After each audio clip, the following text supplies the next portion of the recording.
Straight line maths पे वापस आ जाते हैं। तो अभी तक कहानी कुछ ऐसे समझी थी कि स्ट्रेट लाइन का फॉर्मेशन में हम एक्स वाई वेरिएबल में कोई इक्वेशन फॉर्म कर सकते थे, एक्स और वाई के वेरिएबल में इक्वेशन फॉर्म कर सकते थे। तो वही इक्वेशन को बनाने के लिए कुछ चीज़ें रखी थी, कोई डेरिवेशन समझाए थे, स्लोप, इंटरसेप्ट, फॉर्म वगैरह। कोई बाय एक्सिस से इंटरसेक्ट करते हुए जा रही है लाइन, तो फिर क्या इक्वेशन बनेगी, इसकी एक्स से जा रही है तो क्या बनेगी, दोनों से जा रही है तो क्या बनेगी, इस टाइप से कुछ डेरिवेशंस करे थे। तो ये 10.2 के लिए जरूरी डेरिवेशन है और उसका लास्ट डेरिवेशन बचा है, तो लास्ट डेरिवेशन को कर लेते हैं जिसका नाम है नॉर्मल फॉर्म।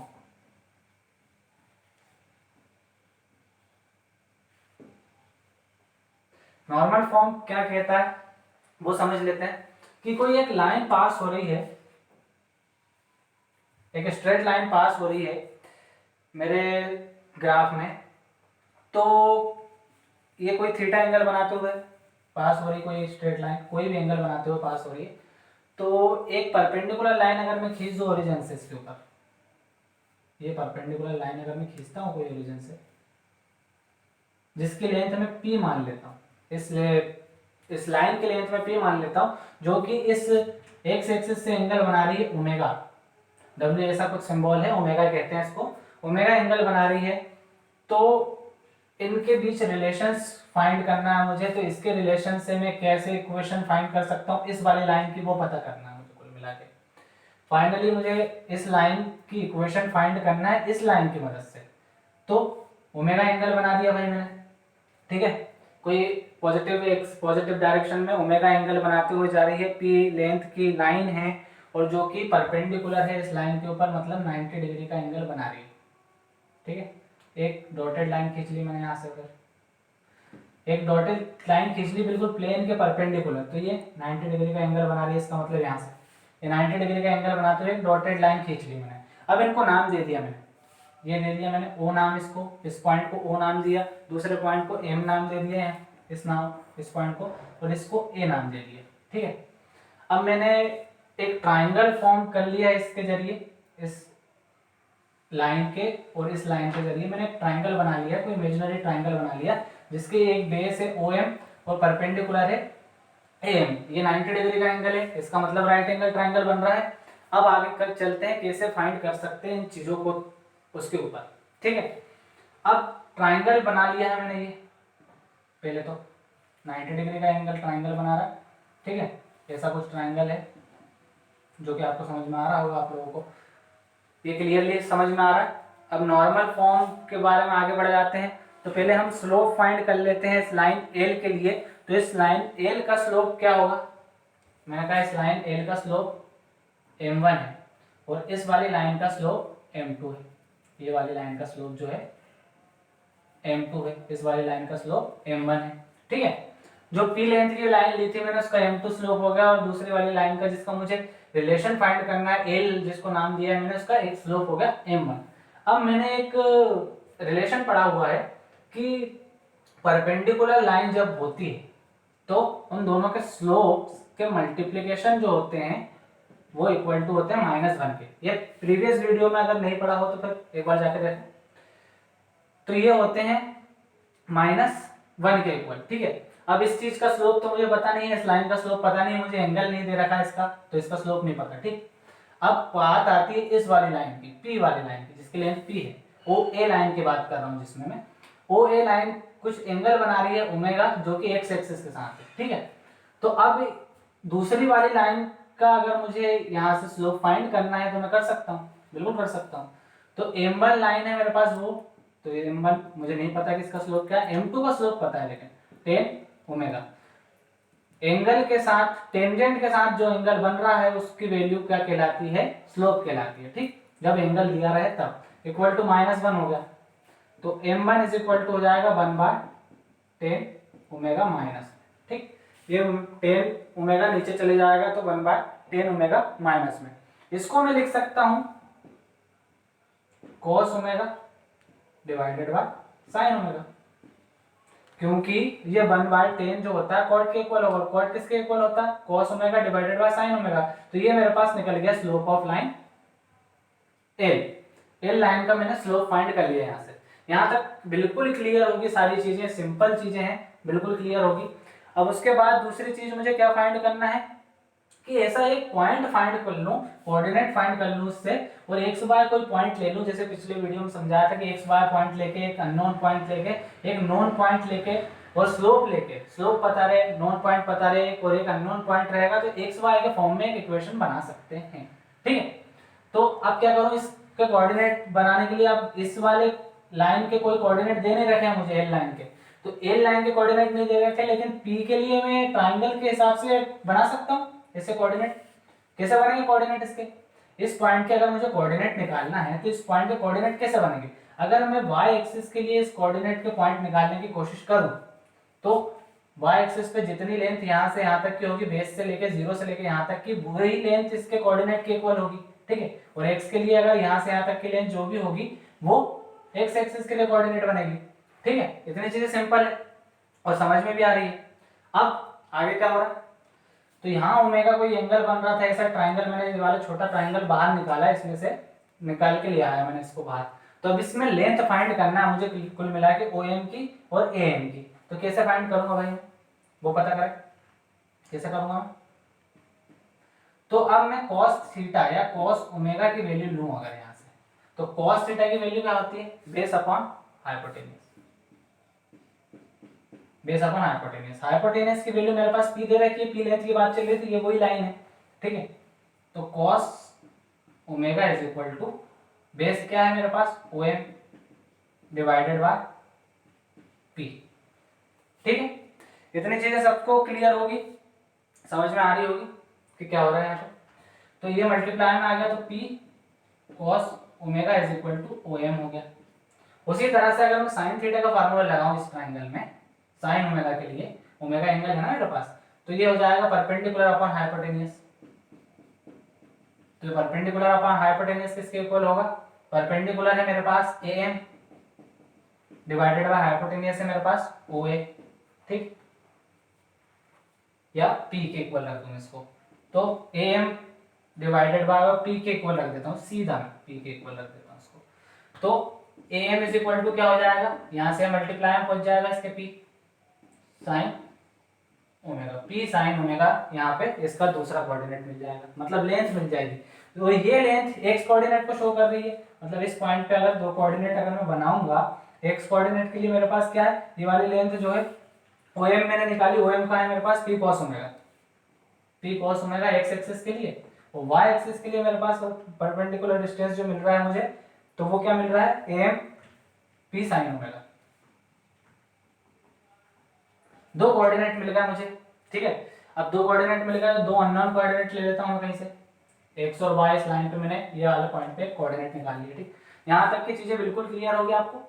अब वहां से मैंने निकाल लिए हैं जब कोऑर्डिनेट्स, तो एक नोन कोऑर्डिनेट है, एक अननोन कोऑर्डिनेट और स्लोप है मेरे पास। अब स्लोप इज इक्वल टू क्या है मेरे पास, ये इस लाइन का cos omega divided by sin omega, minus cos omega divided by sin omega मेरे पास स्लोप है, इज इक्वल टू मेरे पास फार्मूला है, अगर पॉइंट दिए रहे हैं तो y2 minus y1 divided by x2 minus x1। ठीक, तो y2 मैंने y को ले लिया, y माइनस y1 मेरे पास क्या होगा, y2 y1 के लिए p sin omega divided by x minus p sin cos omega. यहां पे देखा जाए अगर तो मैंने y2 लिया ये वाले y को, और y1 लिया ये p sin ओमेगा। ठीक, और x2 लिया ये वाले x को, और x1 लिया मैंने p cos ओमेगा। फार्मूला मेरे पास क्या था स्लोप के लिए, y2 minus y1 divided by x2 minus x1 is equal to m। m मेरे पास गिवन था तो मैंने m लिख लिया, ये वाला m यहाँ पे पुट कर दिया। उसके बाद मैंने सिर्फ वैल्यू पुट की है कोऑर्डिनेट के साथ, और सॉल्व करूंगा इसके बाद में क्या हो रहा है, इसके बाद वो समझते हैं अपन। ये मल्टीप्लाई में जाएगा, ये क्रॉस मल्टीप्लाई में उस साइड चले जाएगा, तो x minus p cos omega into minus cos omega, minus cos omega के इक्वल होगा, मल्टीप्लाई में ये माइनस साइन लगा दिया, और यहाँ पे bye minus p sine omega into sine omega. इतना सबको समझ में आ रहा होगा वैसे। अब यहाँ मल्टीप्लाई किया तो ये हो गया minus x cos omega, minus minus से मल्टीप्लाई होगा plus P cos square omega. ठीक है, इतनी चीजें क्लियर होगी। अब y से मल्टीप्लाई किया मैं तो y साइन ओमेगा और minus P sign square omega. ठीक है, मल्टीप्लाई किया, सिंपल सिंपल मल्टीप्लिकेशन। अब मल्टीप्लाई करने के बाद मैं क्या करूं, ये जो माइनस वाला है मैं उस साइड ले आता हूं और वो माइनस वाला इस साइड उठा के लेता हूं। ठीक, तो p sine square omega plus p cos square omega is equal to, ये उस साइड ले गया मैंने, y sine omega plus x cos omega. ठीक है, इतनी चीजें आपको मेरे ख्याल से क्लियर होगी, यहाँ तक जो भी हुआ सब कुछ क्लियर होगा। अब आगे क्या हो रहा है, p कॉमन निकाला मैंने यहाँ से, तो sine square omega plus cos square omega is equal to, यहाँ से कुछ भी कॉमन निकालने की जरूरत नहीं है मुझे, x cos omega plus y sine omega. ठीक, इतना हो गया मेरे पास, इतनी चीजें हो गई। अब मैं यहाँ पे देखता हूँ आइडेंटिटी है, बहुत बार यूज की होगी 10th क्लास में, sine square theta plus cos square theta is equal to 1 के इक्वल होता है। तो मैं ये मिटा देता हूँ, यहाँ पे लिखना चालू कर देता हूँ। मेरे पास क्या है, आइडेंटिटी है कि sine square theta plus cos square theta is equal to 1।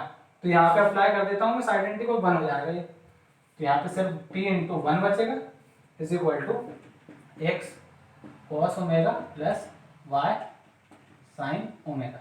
p is equal to हो जाएगा x cos omega plus y sine omega. ये इक्वेशन बनी है एक x y के फॉर्मेशन में, जो कि शो कर रही है इस लाइन की इक्वेशन को। ठीक है, जो कि L लाइन है उस लाइन की इक्वेशन को शो कर रही है, लेकिन किसकी मदद से, जब हमें पता हो जो परपेंडिकुलर लाइन जो हमने ओरिजिन से ड्रॉ की थी उसके ऊपर, उसकी p लेंथ की वैल्यू को, मतलब p जो थी लेंथ थी हमारे पास, तो p यानी लेंथ की वैल्यू पता हो मुझे और उसके cos थीटा के बारे में पता हो, ठीक है, ओमेगा के बारे में पता हो कितना एंगल बन रहा है। तो ये एंगल अगर मुझे पता है और इसकी लेंथ पता है तो सिंपल मैं इसको, जो परपेंडिकुलर जा रही है लाइन दूसरी L, उसको इसके इक्वेशन बना के लिख सकता हूँ। इतना है सिर्फ लास्ट वाले पॉइंट के लिए कि जब हमारे पास कोई लाइन परपेंडिकुलर खींच दी जाए, ओरिजिन से टच होती जाए वो जो हमारी मेन लाइन L है उससे, तो उस लाइन L लाइन की स्लोप बना सकता हूँ, मतलब स्लोप बना सकता हूँ, उसके बाद क्या बना सकता हूँ, इक्वेशन बना सकता हूँ एक्स वाई के फॉर्मेशन में। तो इक्वेशन इस तरह से बन जाएगी। अगर इस तरह का कोई क्वेश्चन आता है तो perpendicular distance from the origin के क्या आएगा, और बिल्कुल आपको यही करना है, उसके अलावा आपको कोई परेशानी नहीं जाएगी इसमें। अब आगे बढ़ते हैं, सारे डेरिवेशन क्लियर होने के बाद एक्सरसाइज 10.2 के लिए।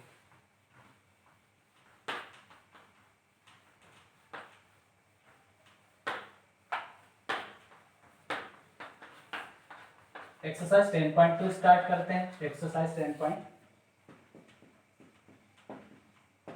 Question number 1। क्वेश्चन नंबर 1 मेरे पास है कि write the equation for x and y axes. x और y एक्सेस के लिए मुझे इक्वेशन फाइंड करना है, तो x एक्सेस के लिए इक्वेशन निकलेगी मेरे पास y इज इक्वल टू 0। कारण क्या है इसका, y इज इक्वल टू 0 इसीलिए निकलेगी क्योंकि x की अगर मैं एक्सिस पे कोई भी लाइन ड्रॉ करूं या कोई भी लाइन लूं तो उस कंडीशन में y की वैल्यू हमेशा 0 रहेगी, वो फाइनल रिजल्ट में मुझे 0 आंसर मिल जाएगा, इसलिए y इज इक्वल टू 0। यही कंडीशन तो कह रहा है, सॉरी x के एक्सिस के लिए कह रहा है, दूसरे y एक्सिस के लिए कह रहा है, तो y एक्सिस पे क्या होगा, x is equal to 0। y axis पे x की वैल्यू हमेशा 0 रहेगी, किसी भी पॉइंट पे देख लो आप, y एक्सिस पे अगर कोई लाइन ड्रॉ करता हूं तो यहाँ से x के कोई वैल्यू नहीं निकलेगी, न्यूमेरिकल वैल्यू 0 के अलावा, तो x इज इक्वल टू 0, ये दूसरी इक्वेशन सॉल्व होती है यहाँ पे। यही सिर्फ सिंपल कारण है। इसको अगर आपको डिस्क्राइब करना है तो आप बिल्कुल कमेंट वगैरह में बोल सकते हैं, आपको रिजल्ट मिल जाएगा। सेकंड नंबर का क्वेश्चन है कि इक्वेशन फाइंड करना है कुल मिला के 1 to 8 क्वेश्चन तक। तो सेकंड क्वेश्चन है कि कोई लाइन जा रही है किसी पॉइंट से पास होते हुए, उसका स्लोप पता हुआ है 1/2।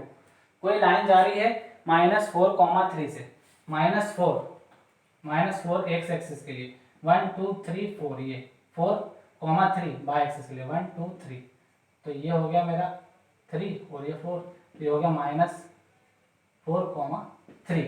-4,3 मैंने पॉइंट ले लिया है जो कि स्लोप बना रहा है पॉजिटिव 1/2, मतलब कुछ इस तरह से जाएगा स्लोप। इस तरह से कोई लाइन जा रही है जो कि पॉजिटिव स्लोप बना रही है 1/2 का, मतलब इस लाइन L का स्लोप क्या लूंगा मैं, स्लोप ऑफ लाइन गिवन है जो मुझे 1/2 है। ठीक है, अब अगर मैं कोई इमेजिनरी पॉइंट लूं एक्स वाई कोऑर्डिनेट इसका, अब एक्स वाई कोई पॉइंट ले लिए मैंने, एक्स वाई कोई पॉइंट इस लाइन पे ले लिए, तो मुझे इसकी इक्वेशन बनाना है, सिर्फ इतना ही है। तो मेरे पास एक फार्मूला है, slope is equal to y2 minus y1, अब तक तो याद होगा x2 माइनस x1। तो अब स्लोप गिवन है मुझे, m की वैल्यू गिवन है। ठीक है, इस लाइन का स्लोप यानी m की वैल्यू गिवन है, तो m की वैल्यू मैं यहाँ पुट कर देता हूँ। m की वैल्यू है मेरे पास 1/2 और एक नॉन कोऑर्डिनेट और एक अननोन कोऑर्डिनेट है सिंपल मेरे पास, तो मैंने y2 माइनस y1 लिया 3 और x2 लिया x और माइनस प्लस 4। ठीक है, कुल मिला के ये ऐसा था माइनस और यहाँ पे माइनस था, तो ये 1/2 is equal to y minus 3 divided by x plus 4, cross multiply x, तो यहाँ पे इक्वल टू क्या आ जाएगा, x plus 4 is equal to 2y minus 6, direct multiplication किया। अब ये इस साइड ले आया मैंने, ये इस साइड लेके आया, ये उस साइड लेके गया, तो x minus 2y is equal to -6 minus 4, तो ये आ गया मेरे पास x minus 2y is equal to -10, या फिर ये भी लिख सकता हूँ x minus 2y plus 10 is equal to 0। ये मेरे पास आ गई इक्वेशन x y के फॉर्म में, ये इक्वेशन है। यही फॉर्म करना था हमें कि इक्वेशन क्या है, इक्वेशन फाइंड करना था, इक्वेशन फाइंड कर ली, आंसर चेक कर लेते हैं। सही है, अब अगला क्वेश्चन देखते हैं हम सीधा। कोई लाइन पास थ्रू हो रही है ओरिजिन से, मतलब 0,0 से पास हो रही है, इसका मतलब ओरिजिन से, और उसका स्लोप है m स्लोप है। क्वेश्चन नंबर 1 था ये, सिंपल समझ में आया होगा सबको, बहुत इजी था।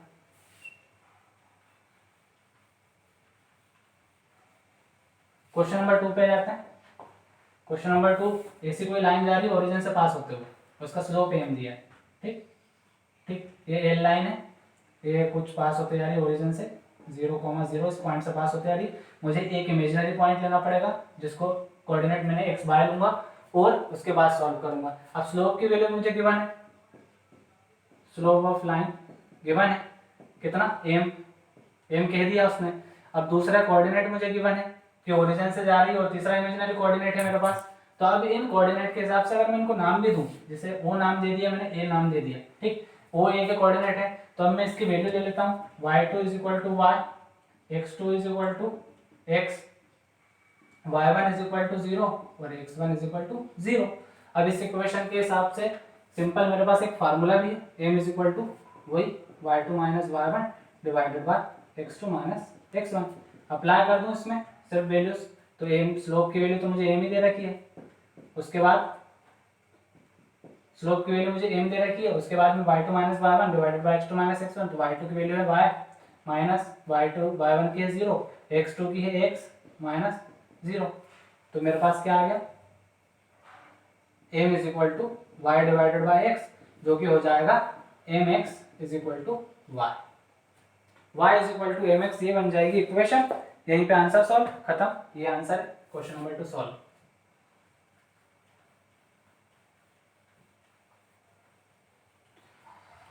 नेक्स्ट पे जाते हैं। नेक्स्ट क्वेश्चन कह रहा है मेरा कि लाइन पास हो रही है 2, 2 under root 3 and inclination with x axis at an angle of 75 degree. 75 degree का एंगल बना रहा है भाई, 75, ये कुछ नया आ गया।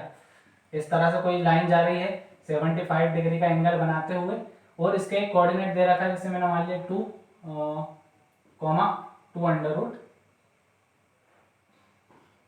3, और एक एक्स वाई कोई पॉइंट लेना पड़ेगा कहीं पे भी लाइन पे, एक्स वाई कोई पॉइंट ले लिया मैंने इस तरह से। अब पहले मुझे स्लोप पता करना होगा, तो स्लोप के लिए मुझे एक एंगल दिया हुआ है जो कि पॉजिटिव डायरेक्शन में एक्स एक्सिस से बनाते हुए जा रहा है, क्या इंक्लिनेशन जो हो रहा है इसका 75 डिग्री का हो रहा है। तो थीटा मुझे पता है, अगर मुझे किसी चीज का स्लोप फाइंड करना रहे और मुझे एंगल दिया रहे तो क्या करना पड़ेगा, टेंजेंट के साथ थीटा, तो टेन 75 डिग्री, टेन 75 डिग्री की वैल्यू जो भी आएगी वो इसके स्लोप के बराबर होगी। तो अब पहले तो सबसे बड़ा चैलेंज ये है मेरे पास कि मैं टेन 75 डिग्री की वैल्यू निकालूं। तो टेन 75 डिग्री की वैल्यू निकालने के लिए मुझे क्या करना पड़ेगा, एक ऑप्शन है मेरे पास, टेन नॉन क्वांटिटीज ले लेता हूं, 45 प्लस कितना होगा 30, टेन 45 प्लस 30 डिग्री। अब इसको ऐसा तो नहीं करूंगा 10 का मल्टीप्लाई 10 45 प्लस 10 30 करके जो भी वैल्यू आए पुट करके प्लस कर दूं, नहीं, मैं सिंपल फॉर्मूला से चलूंगा जो कि ट्रिग्नोमेट्री में है, 10 a प्लस बी के। क्या है a प्लस बी का formula, 10a plus 10b divided by 1 minus 10a 10b। यहां पर 10a क्या है 45, 10 45 डिग्री है ना, 10 है मतलब 10 45 डिग्री, और 10 b इज इक्वल टू है मेरे पास 10 30 डिग्री। यहाँ अप्लाई कर देता हूँ मैं इस इक्वेशन को पूरी की पूरी, ठीक है। तो 10a मेरे पास है 10 45 डिग्री प्लस 10b है 10 30 degree divided by 1 minus 10 45 degree और 10 30 डिग्री, ठीक है। अब यहाँ तक हो गया मेरे पास। अब इसमें वैल्यू अप्लाई कर देता हूँ, 10 45 की वैल्यू 1 प्लस 1 बाय रूट 3, 30 की value 1 minus 1 into 1 by root 3, ठीक ठीक है। यहाँ सॉल्व कर लेता हूँ उसको आगे। तो ये हो जाएगा एलसीएम लेके root 3 plus 1 divided by root 3, और डिवाइड में ये क्या हो जाएगा 1 माइनस 1 बाय रूट 3, या फिर ये हो जाएगा under root 3 plus 1 divided by root 3, और यहाँ नीचे क्या हो जाएगा root 3 minus 1 divided by root 3। Root 3 से रूट 3 कैंसिल, मेरे पास आ गया 10a plus B root 3 plus 1 और रूट 3 माइनस 1। मैंने यहाँ से निकाल ली टेन थीटा की वैल्यू, जो कि यहाँ ये a प्लस बी के आइडेंटिटी से निकाल के मैंने बनाई थी। तो जो आ गई मेरे पास टेन थीटा की वैल्यू, तो इसका मतलब ये हो गया इस लाइन का स्लोप, इस लाइन का स्लोप हो गया, स्लोप की वैल्यू आ गई मेरे पास। अब मैं यहाँ से मिटा रहा हूँ और स्लोप की वैल्यू सिर्फ रखूंगा, उसके बाद सॉल्व करूंगा आगे।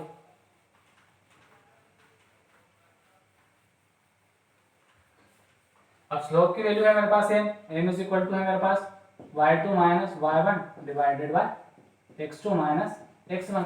तो स्लोप की वैल्यू क्या है मेरे पास root 3 plus 1 divided by root 3 minus 1 is equal to, अब मेरे पास दो, एक अननोन पॉइंट है एक नोन पॉइंट है, तो इन known point y minus y1 क्या है 2 रूट 3 डिवाइडेड बाय x2 मतलब x minus 2 multiply cross multiply, तो ये हो गया x minus 2 into root 3 plus 1 is equal to root 3 minus 1 into y minus 2 root 3, ठीक। मल्टीप्लीकेशन किया तो x रूट 3 यहाँ पे आ गया, x का मल्टीप्लाई किया प्लस x माइनस 2 का मल्टीप्लाई किया 2 रूट 3, 2 का मल्टीप्लाई किया माइनस 2, ठीक है। अंडर रूट 3 का मल्टीप्लाई किया y से अंडर रूट 3 y या बाय अंडर रूट 3, ठीक है। और उसके बाद मल्टीप्लाई किया अंडर रूट 3 का, इसमें तो रूट 3 से रूट 3 मल्टीप्लाई हो गया 3 कंप्लीट हो जाएगा, 3 टू 6 माइनस 6, 1 का मल्टीप्लाई किया y से तो 1 का किया प्लस माइनस 1 का किया तो प्लस हो जाएगा 2 रूट 3 बन जाएगा यहाँ पे, ठीक है। यहाँ पे प्लस में 2 रूट 3, यहाँ पे माइनस में 2 रूट 3 कैंसिल नहीं हो सकता, ठीक नहीं हो सकता तो कोई बात नहीं करेंगे, आगे बढ़ जाते हैं, इसको सॉल्व कर लेते हैं। क्या आ रहा है यहाँ पे x कॉमन ले लो, x रूट 3 प्लस 1 आ रहा है यहाँ पे, ठीक है। यहाँ पे क्या बच रहा है मेरा 2 रूट 3 माइनस 2, यहाँ पे y कॉमन ले लेता हूँ, तो y कॉमन लिया तो यहाँ से इन दोनों में से y कॉमन लिया, ध्यान रखना इसको, अंडर रूट 3 माइनस 1, ठीक है। अब बच क्या रहा है मेरे पास माइनस 6 प्लस 2 रूट 3, ठीक है। अब एक्स वाई वाली एक तरफ लिया टर्म में, x अंडर रूट 3 प्लस 1 और minus y under root 3 minus 1, ठीक है। अब ये इन चीज़ों को मैं उस साइड ले गया मैंने, -6 प्लस 2√3 ये माइनस वाला उस साइड का तो प्लस में 2√3 और ये माइनस का प्लस में इस साइड पहुंच जाएगा। तो यहाँ पे तो कोई चेंज करना नहीं है मुझे, इसको जैसा का तैसा लिख दिया मैंने एज इट इज। तो उसके बाद इसमें माइनस होगा, 6 - 2 करा मैंने तो -4 बचा, और ये प्लस हुआ तो प्लस 4√3 बचा यहाँ पे। तो यहाँ से एक बार 4 कॉमन आ सकता है क्या? आ सकता है बिल्कुल।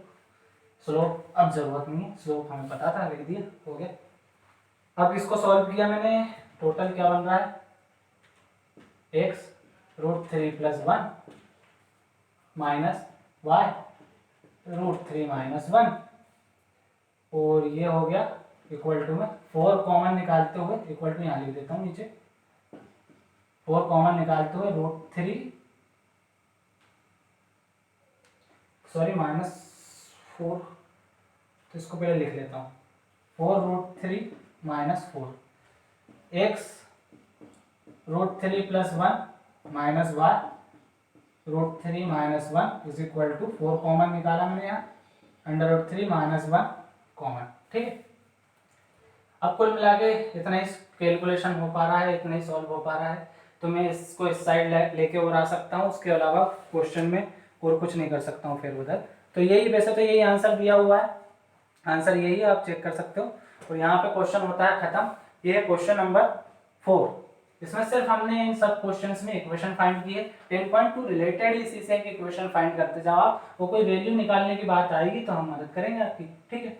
इतना कर लेते हैं आज, बाकी के नेक्स्ट क्वेश्चन बाद में करेंगे, ठीक।